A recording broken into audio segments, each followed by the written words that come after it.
Bienvenue sur le podcast Nutrition Sport Health. Aujourd'hui, je suis en compagnie du professeur Hugo Gential, professeur des universités de Bourgogne-Europe. Bonjour, Bonjour Arthur, ravi d'être avec vous aujourd'hui. merci d'avoir accepté mon invitation. Donc, pour donner un petit peu de contexte à notre audience, en fait, j'avais eu la chance d'assister à une de vos conférences sur l'impact des réseaux sociaux sur l'alimentation. J'avais trouvé ça très intéressant. Donc, c'était à la journée territoriale de l'obésité à Lyon. Et donc voilà, je suis ravi de discuter de ce sujet d'actualité avec vous. Peut-être dans un premier temps, est-ce que voilà, vous pouvez refaire un petit peu votre parcours et comment est-ce que vous êtes arrivé à vous intéresser justement aux réseaux sociaux et à l'alimentation? Oui, alors moi je suis professeure des universités en sciences de l'information et de la communication et je suis rattachée à un laboratoire qui est le laboratoire Siméos, donc à l'Université Bourgogne-Europe, comme vous l'avez dit. Et historiquement, ce laboratoire s'intéresse à la question de l'alimentation et au discours alimentaire. Donc moi j'ai rejoint le laboratoire en 2014, donc ça fait plus d'une dizaine d'années maintenant. Et j'ai commencé à développer l'analyse des discours alimentaires, donc tous les discours alimentaires qui peuvent circuler dans l'espace public et médiatique, donc des discours de santé publique, des discours portés par des chefs de cuisine, par exemple, des discours portés par des industries agroalimentaires. Et puis, à partir de 2020, la question des réseaux sociaux est arrivée de manière assez saillante dans notre unité. Alors, c'est lié au fait qu'avec le confinement, on a vu qu'il y avait un usage de plus en plus intensif des réseaux sociaux. À ce moment-là, il y a eu le partage de beaucoup de recettes et autres. Il y a eu aussi la possibilité de partager son régime alimentaire pour ne pas prendre trop de poids pendant le confinement. Et donc, on a commencé à traiter de ces questions-là. Donc, ça va faire plus de 4 ans maintenant qu'on travaille sur la question des réseaux sociaux et de l'alimentation. C'est un sujet qui n'est pas beaucoup investi aujourd'hui par les chercheurs. Ce n'est pas une question de désintérêt. C'est une question qu'aujourd'hui, la plupart, enfin quasi tous les réseaux sociaux numériques ne sont pas en open source, c'est-à-dire qu'on ne peut pas aspirer de la donnée de manière automatique. Pendant très longtemps, Twitter était en open source, donc on pouvait aller aspirer de la donnée. Depuis que ça a été racheté par Elon Musk, ça a été refermé. Et donc, ceci veut dire qu'en fait, quand on travaille sur les réseaux sociaux, on travaille de manière manuelle. Donc, on va capter poste par poste de manière manuelle, extraire les données de manière manuelle. Donc, ça prend beaucoup de temps, c'est extrêmement chronophage. Et du coup, ça demande beaucoup de ressources humaines et beaucoup de financement. Donc, au niveau national, il n'y a pas énormément d'équipes qui travaillent là-dessus parce que ça nécessite véritablement un investissement temps-argent qui est très conséquent. D'accord. Bah, c'est vrai que je pense avec la pandémie Covid, hein, beaucoup de personnes se sont retrouvées confinées chez eux et ont utilisé un peu les réseaux sociaux pour s'occuper ou peut-être pour en quelque sorte comme échappatoire. Euh, mais du coup, vous, quelles sont un peu les dérives que vous avez constatées sur ces réseaux sociaux liées à l'alimentation? Vous nous parliez d'abord de partage de recettes. Ça semble pas très dangereux à vos premiers abords. Non, alors effectivement, il y a des effets très positifs hein, aux réseaux sociaux et c'est un espace d'apprentissage. Il faut bien dire, hein, les réseaux sociaux, ce sont au départ des outils et ça va dépendre de ce que l'on va en faire. Et c'est effectivement un espace d'apprentissage, de faire la cuisine, de recettes et autres. Les dérives, il y en a plusieurs. Alors déjà, la première quand même qui est importante à dire, c'est pas une dérive individuelle, hein, c'est une dérive qui est de l'ordre collectif et politique. C'est-à-dire que on a déjà pendant très longtemps eu très peu de cadre légal autour des réseaux sociaux numériques. En France, il y a une loi cadre qui est passée en 2023, juin 2023, qui a permis de commencer à un peu encadrer l'activité autour de l'influence numérique. Sauf que la question de l'alimentation est encore très peu traitée dans cette loi. Alors, je vais prendre quelques exemples, mais au départ, il avait été demandé, par exemple, suite à une étude INSERM qui montrait que les jeunes sur les réseaux sociaux numériques étaient beaucoup confrontés à des contenus traitant de l'alcool, il avait été demandé à ce qu'il y ait des restrictions sur les réseaux sociaux numériques. Et typiquement, la loi qui a été votée en 2023 ne prend pas de directive plus spécifique en disant c'est la loi E20, donc qui a été votée dans les années 90, la loi Claude E20, donc qui régule la communication autour du tabac et de l'alcool, qui doit s'appliquer. Sauf qu'on voit bien qu'elle n'est pas du tout appliquée, cette loi E20, sur les réseaux sociaux et qu'aujourd'hui, on a beaucoup de valorisation de la consommation d'alcool. Euh, Aussi, aujourd'hui, dans le cadre de la loi, typiquement, le Nutri-Score ne doit pas être appliqué. C'est-à-dire qu'on peut promouvoir des produits très gras, très salés, très sucrés, sans indiquer le Nutri-Score, comme c'est par exemple demandé à la télévision. Donc on a ça aussi. Pareil, il avait été demandé, notamment parce qu'il y avait eu plusieurs enquêtes, et notamment une enquête de UFC Que Choisir, montrant qu'il y avait de grosses dérives autour des compléments alimentaires qui sont très promus sur les réseaux sociaux. On a vraiment des marques qui se sont lancées sur les réseaux sociaux, mais avec beaucoup d'allégations mensongères. Là aussi, la loi n'a pas retenu un cadre spécifique pour les compléments alimentaires, ce qui fait qu'aujourd'hui, on va passer tout et n'importe quoi sur ces questions-là. Et également, il y avait eu une demande en première lecture, mais ça n'a pas été retenu dans la loi qui a été votée au final, c'était d'avoir une alerte sur les troubles des conduites alimentaires et faire attention à ce qui était promu en termes de régime et autres, parce que ça pouvait aussi conduire à des troubles des conduites alimentaires, et ça non plus, il n'y a pas eu de régulation spécifique. Donc, on a une première loi. La France a été le premier pays européen à encadrer la question du numérique. Néanmoins, une des problématiques que l'on a aussi, c'est que le numérique, il ne connaît pas les frontières géographiques aujourd'hui. Donc, on aurait besoin d'avoir un cadre au moins européen, en fait, qui s'applique pour essayer d'avoir une force de frappe un peu plus forte. Et ça, c'est aujourd'hui une des dérives, c'est que finalement, il y a un manque de régulation. Très clairement, il y a un manque de régulation. Il y a cette première loi qui permet d'instituer certains éléments. Il y a aujourd'hui des contrôles qui sont effectués, mais ce sont des gouttes d'eau, en fait, par rapport à tout ce qui circule. Donc ça, c'est une des premières dérives. Une des dérives aussi qui est assez importante aujourd'hui, si l'on traite de la question alimentaire, c'est qu'il y a beaucoup, beaucoup de choses qui sont promues, des régimes, des produits, etc., qui nous sont promus à des fins de bonne santé, par exemple, donc qui vont bien évidemment parler de notre capital santé, le fait de prendre soin de soi, de prendre soin de sa santé, sauf que ce sont ce que j'appelle moi des contenus éditorialisés qui viennent nourrir en réalité des stratégies commerciales. Et donc, on voit par exemple ces derniers temps, il y a toute une promotion de la régulation des pics de glycémie, par exemple, euh, qui ne vont pas forcément véritablement être tout à fait dans les clous scientifiques, mais c'est toujours la problématique, c'est qu'il y a toujours un fond de vrai, mais tout n'est pas vrai non plus. Et ça vient nourrir surtout une stratégie commerciale derrière. Ça vient nourrir le fait de vendre des compléments alimentaires, de vendre des formations.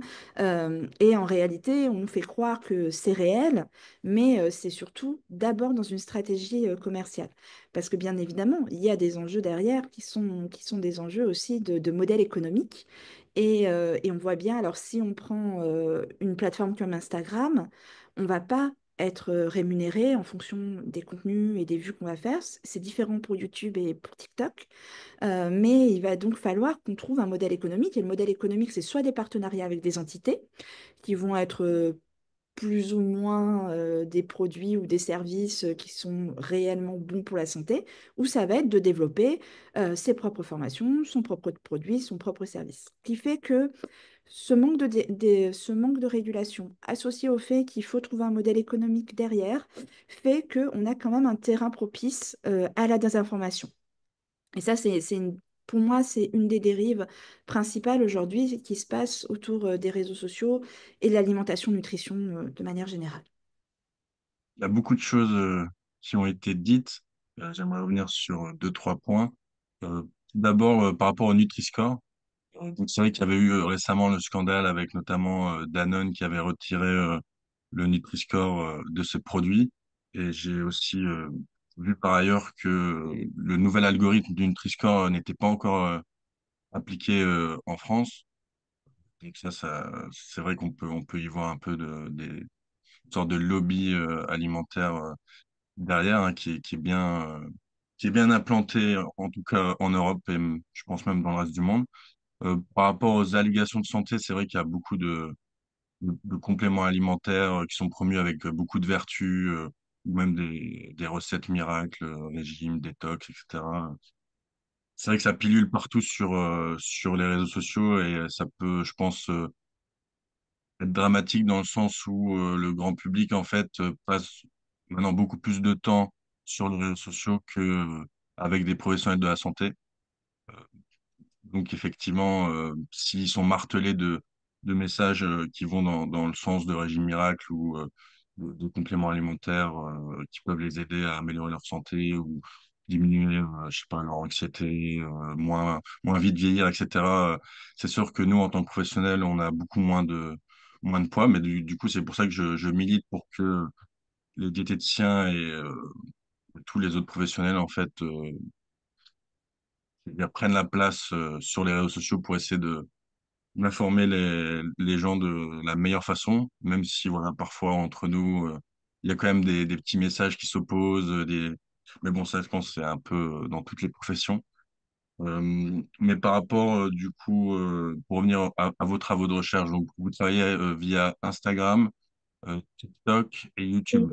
oui, c'est ça. C'est les trois plateformes qu'on analyse le plus.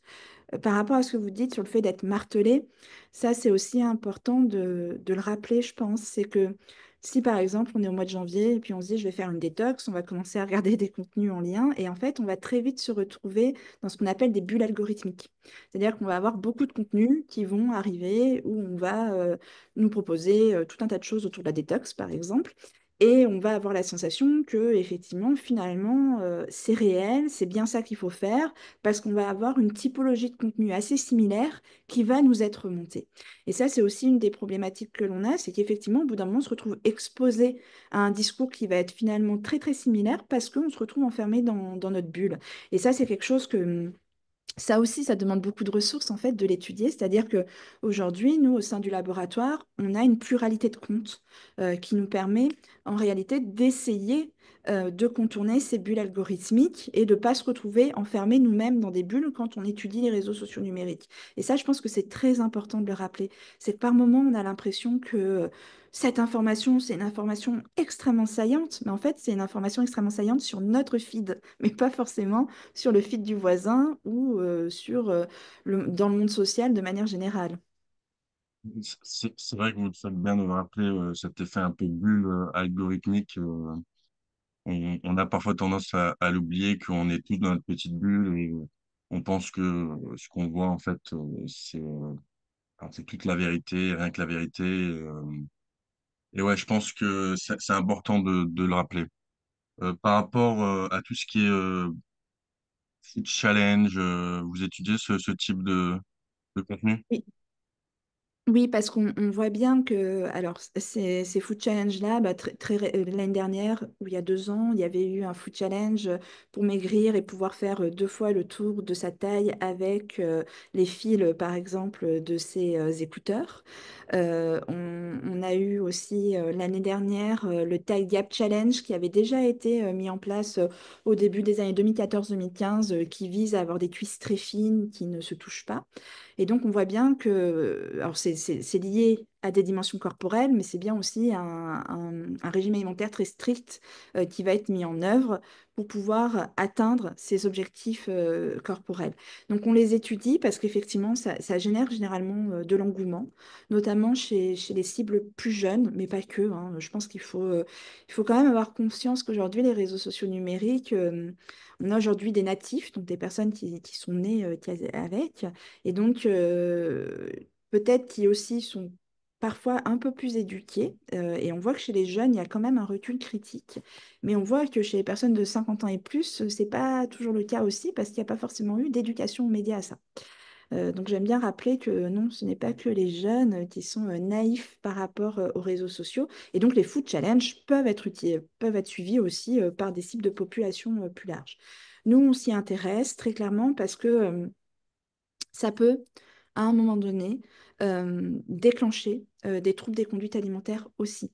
Parce que, on va vouloir avoir le Thigh Gap Challenge, donc ces cuisses très fines. Donc, on va commencer à se challenger au niveau nutritionnel pour perdre du poids très rapidement, hein, parce que le challenge, c'est que ça dure pas pendant 10 ans, hein, c'est que ça ait des effets assez immédiats. Et en fait, on sait bien que si on met en place un régime restrictif très fort, aujourd'hui c'est documenté scientifiquement parlant que en fait, on peut à un moment donné aussi tomber dans une spirale des troubles des conduites alimentaires. Parce que le problème du régime, mais ça je vous apprendrai Arthur, le problème du régime très restrictif, c'est que derrière, on peut avoir un effet reprise de poids, rebond très fort, et donc remettre en place ensuite, avoir une insatisfaction corporelle, et donc très vite remettre en place quelque chose de très restrictif.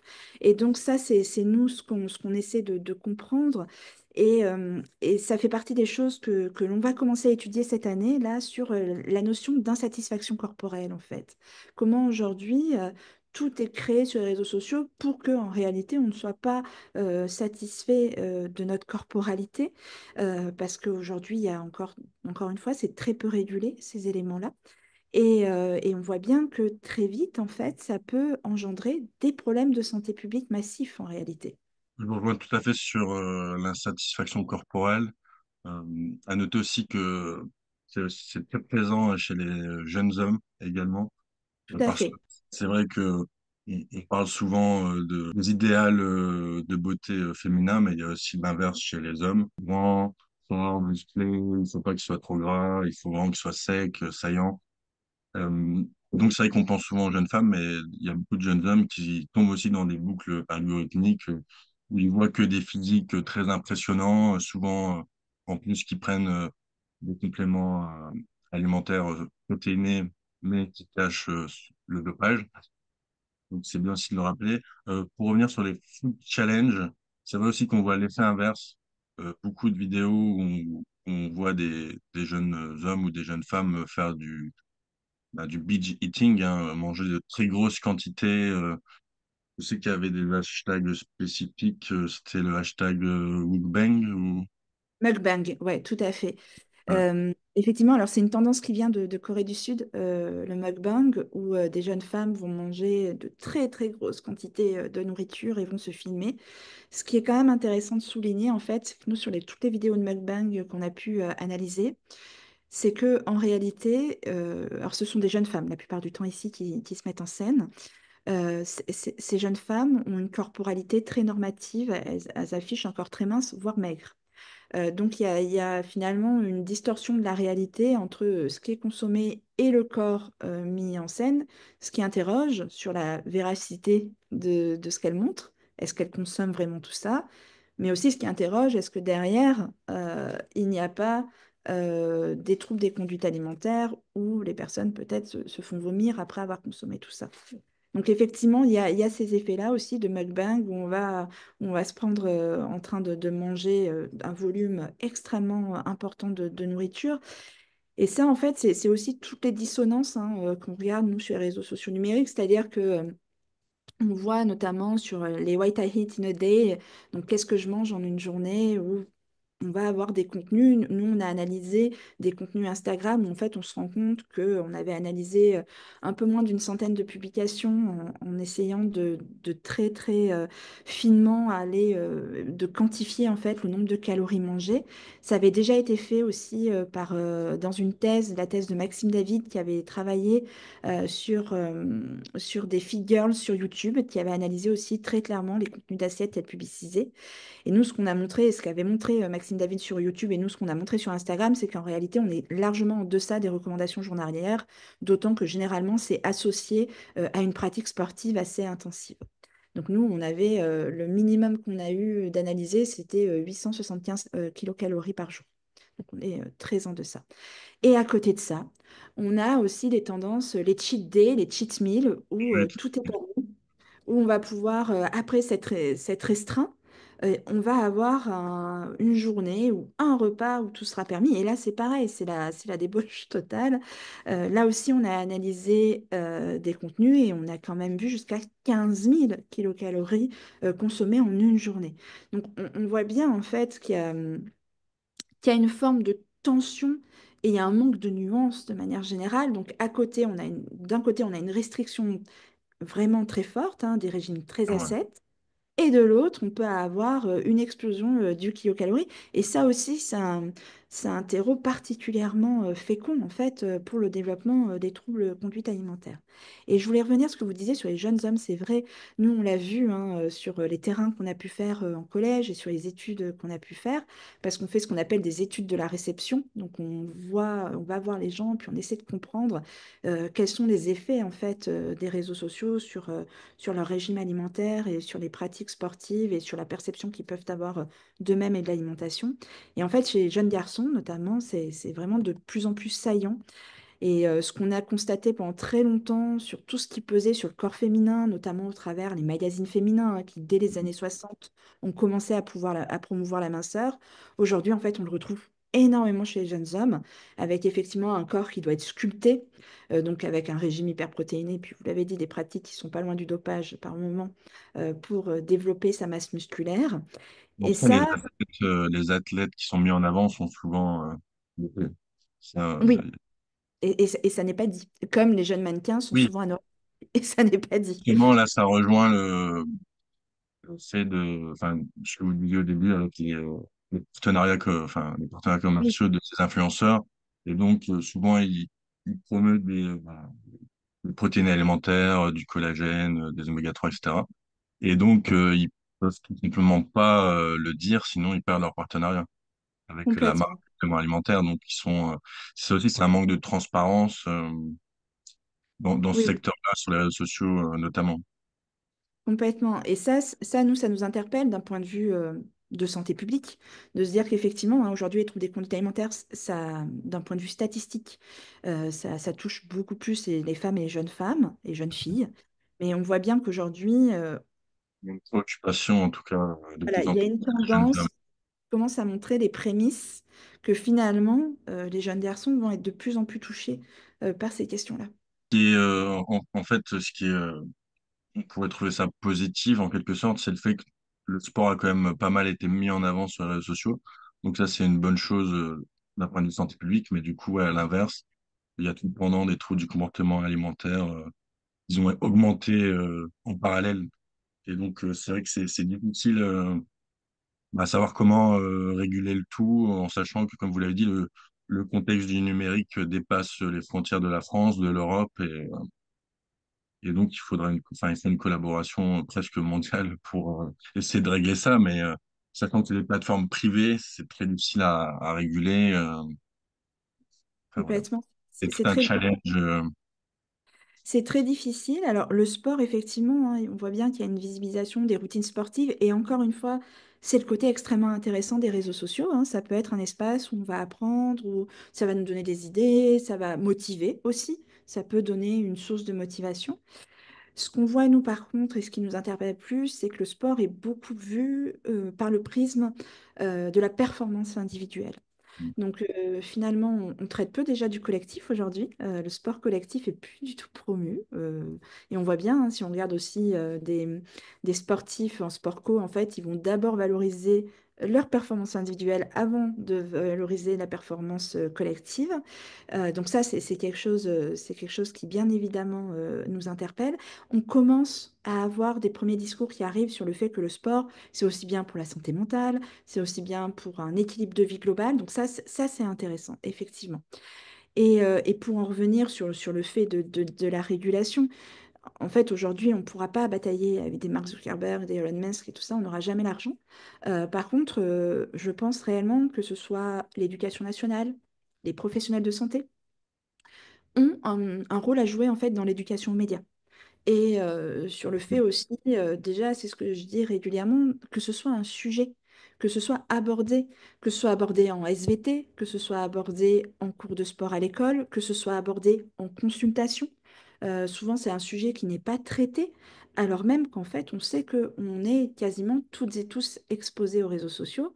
Aujourd'hui, à partir de 13 ans, 80% des enfants sont présents sur les réseaux sociaux. Donc, bien évidemment qu'on ne pourra pas batailler auprès des grandes structures. Par contre, on a quand même des outils à proposer autour de l'éducation aux médias. Justement, du coup, quels seraient vos conseils pour les séances, pour mieux réguler, gérer ces réseaux sociaux, Alors, il y en a par rapport à plusieurs. l'alimentation notamment? Il y en a plusieurs. Déjà, regardez qui est la personne en face de soi et quelle est son expertise. C'est-à-dire, est-ce que c'est un diététicien, est-ce que c'est un médecin nutritionniste ou est-ce que c'est un coach? Et si c'est un coach de quoi? Quelle formation derrière? Qu'est-ce qui a été fait? Est-ce que c'est juste son expérience individuelle ou est-ce que finalement, d'une certaine manière, ça a été validé par tel ou tel diplôme? Donc déjà, savoir quel est l'expert? Et en fait, d'avoir déjà un expert qui est diplômé en diététique, bah, c'est garant déjà d'un certain niveau d'études, de certaines connaissances sur le sujet. Il y a ça. La deuxième chose, c'est aussi regarder, parce qu'on a des personnes hein, qui citent des sources, donc allez voir ces sources-là, allez recouper, donc ça demande aussi un peu de travail, mais allez voir ces sources.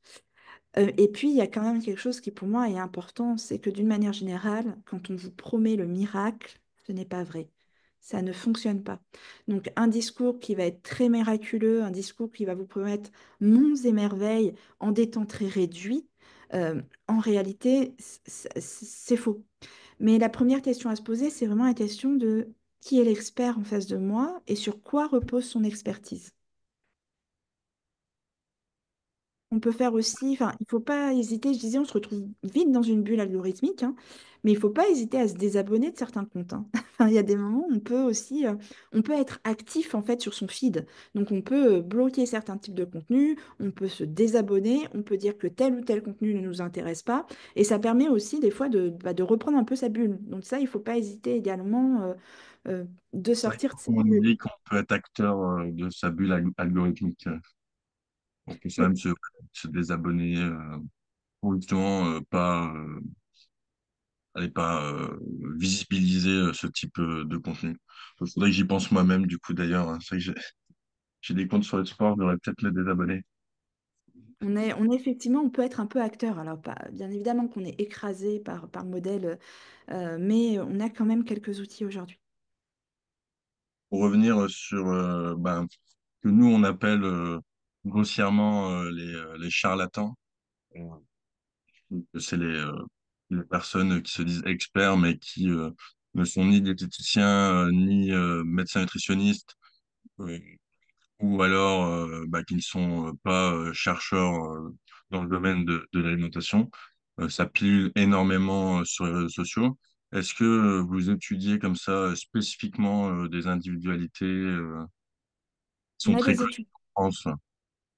on a des études de cas, effectivement, où on va suivre des personnalités qui d'un coup prennent une très grosse audience et une très grosse mise en visibilité sur les réseaux sociaux, mais qui généralement, du coup, vont avoir l'audience ailleurs. Donc, ils vont se retrouver dans des médias qu'on appelle les médias traditionnels, donc à la radio, à la télé, dans la presse.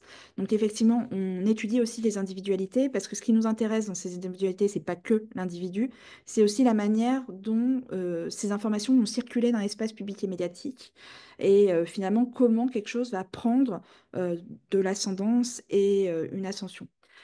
Typiquement, la glycémie, on s'est intéressé à la question du glucose, comment le glucose est arrivé. Il y a une personne qui le valorise beaucoup aujourd'hui, qui véritablement a promu ça. Et aujourd'hui, il y a une très grosse communauté, est présente sur les réseaux sociaux, est présente à la radio, on la voit à la télévision. Donc, bien évidemment que ça a une incidence. Donc ça, on va s'intéresser très, très spécifiquement à ça et on va essayer aussi d'alerter. On commence à avoir quand même une prise de conscience. Thierry Casasnovas a été mis en examen l'année dernière pour pratique illégale de la médecine et pratique illégale de la pharmacie, entre autres, notamment parce qu'il a promu les régimes crus pour se soigner du cancer, donc de manger une alimentation crudivore. Donc, mais il a sévi pendant des années et des années sur YouTube. Alors même qu'il y avait des collectifs, il y avait un collectif qui s'appelle l'Extracteur qui faisait vraiment du fact-checking et qui très régulièrement analysait ces vidéos, expliquait en quoi ce n'était pas viable. Et donc effectivement, on essaie d'étudier ça, mais c'est des forces de frappe très puissantes. Donc ensuite, on essaie au travers des conférences, des livres, des publications qu'on peut faire, d'alerter le grand public. Mais je crois aussi que les journalistes ont un rôle à jouer là-dessus. Et Oui. peut-être pas toujours donner la parole à des personnes qui, c'est très discutable d'un point de vue scientifique. Ça, c'est un peu ce qui est cruel avec les réseaux sociaux, c'est que bien souvent, les contenus qui vont cartonner, euh, Mm.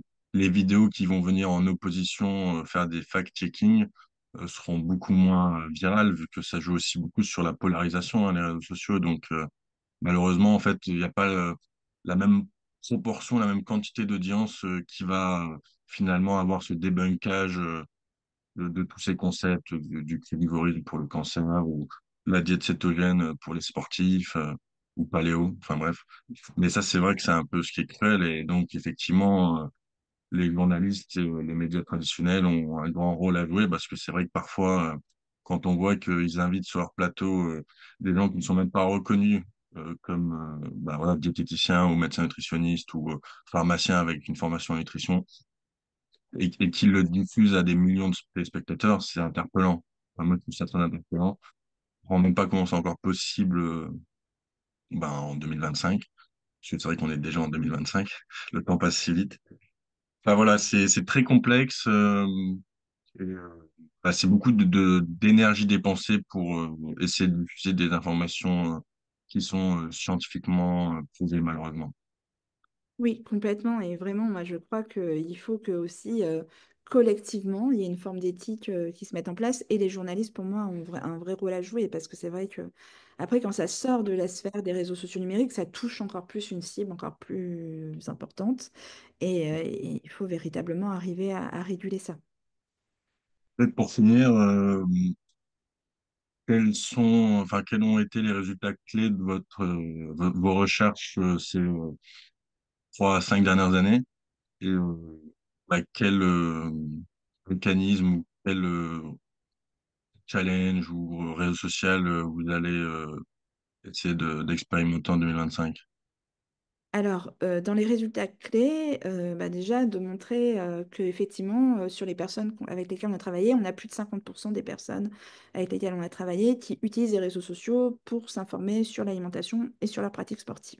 Donc, c'est véritablement aujourd'hui un outil qui est utilisé et donc il faut absolument que, comme je disais, l'Éducation nationale, les professionnels de santé s'y intéressent également parce que c'est réellement aujourd'hui un point d'accroche pour les citoyens. Donc il faut absolument en être et savoir ce qui se passe dessus pour pouvoir en parler.